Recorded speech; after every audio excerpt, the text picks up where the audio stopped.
Hi there everyone. I'd like to give you all an opportunity to take advantage of this beautiful guided angel card reading, and it's dated from today in the Southern Hemisphere, the 21st of October 2011, and it'll take us through for the week ending October the 28th, 2011. This particular deck of cards is Doreen Virtue's Daily Guidance Angel Oracle cards. The front of them actually look like that. They're rather a beautiful deck, and each card is individually patterned and pictured with different meanings. I've shuffled them and drawn out 3 cards. Now the 3 cards sort of indicate the period of the week, the first card being today and tomorrow, and the next card being the next 2 days, and so on till the week ends. So this is the pattern that we see emerging for the week.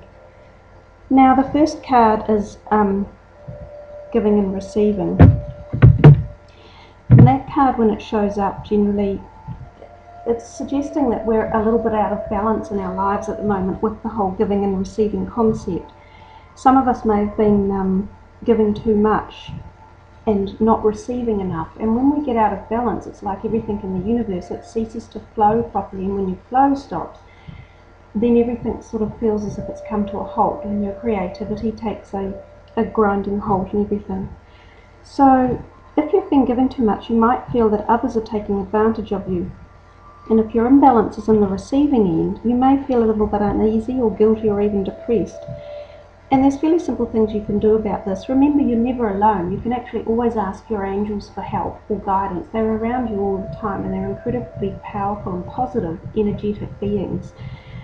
So if you need to ask for help in perhaps receiving as opposed to giving, you can ask for anyone that gives you compliments at any time. Just say gratefully and say thank you for that, and accept it as being just honourably given and for an honest reason.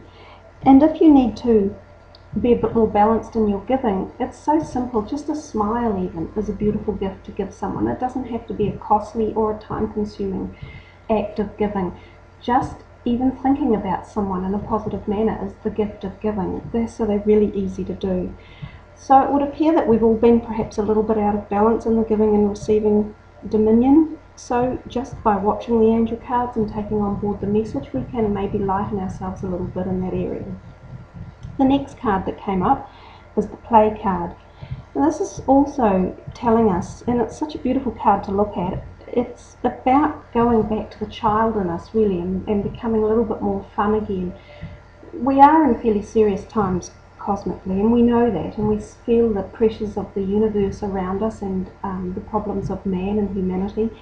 And I think a lot of us get bogged down in that whole aspect of life, but we forget that we actually are here to enjoy ourselves as well as spiritual beings and humans, and we need to embrace that and play. And that card's message quite simply is, beloved one, it's time to set aside work for a while. Don't worry, we will oversee your responsibilities to their completion. Playfulness, gaiety and laughter will lift your energy so that you will return to work with a renewed perspective and heightened energy. So don't forget to enjoy yourselves, people. We do get a little bit focused and trapped sometimes on the pressures of work or family, or worrying about political issues or humanitarian issues, and we do need to embrace that and bring in some happiness and some light as well, and play. So that's a really lovely card to receive. Just reminds us again, we are here to live, and part of that is being happy. So that's an important aspect. And the third and final card for the week is be honest with yourself. Now that's an interesting card. It sort of suggests that, it says, look into your heart and you'll know the truth of the situation, and it's safe to admit the truth to yourself, for we will support and guide you through any necessary changes. Lean upon us for the courage and strength. And it says this card has arrived for a gentle confrontation, because the angels know you've been hiding from your true feelings. You've probably been afraid to admit how you honestly felt, that you'd be overwhelmed with feelings, faced with making some necessary changes around you. So there's something in your situation that you're perhaps hiding from at the moment that you probably know needs addressing, and you could benefit by facing that up yourself and just saying, look, okay, I'm either going in the wrong direction with a certain project or a feeling or with a person or a relationship. I need to just listen to my heart. And I think that's the thing, if we all go back and listen to the inner heart, and also the messages that you get intuitively yourself, they're all divine messages sent from your guardian angel or your spirit guides or the angels above.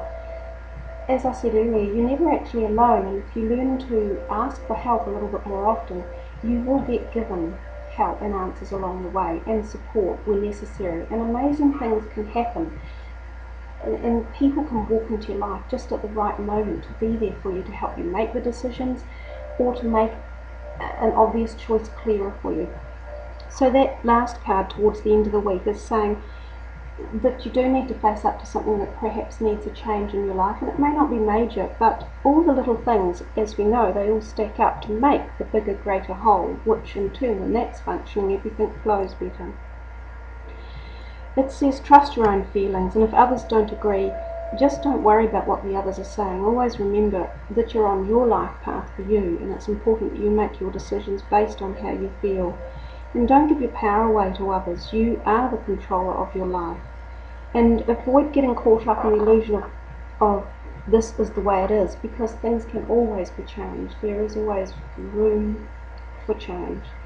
So there we are, that's this week's reading and daily guidance reading for the week. I hope you've enjoyed that, and much love everyone.